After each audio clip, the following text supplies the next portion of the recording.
हरी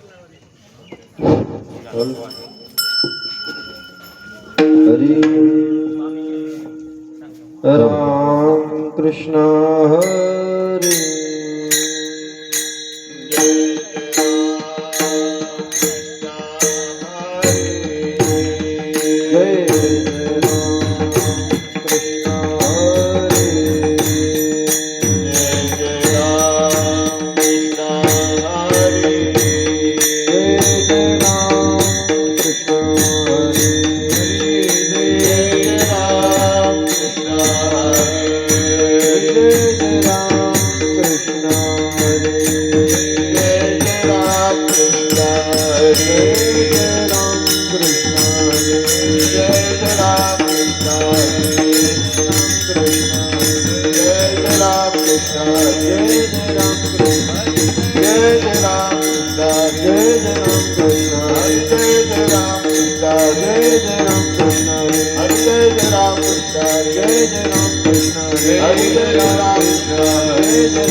रूप पतालोचनी रूप पतालोचनी रूप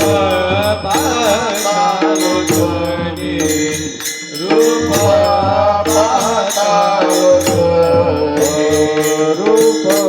पतालोचनी रूप पतालोचनी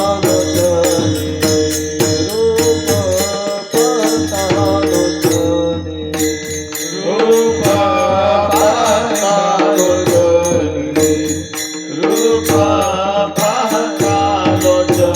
पतालोचनी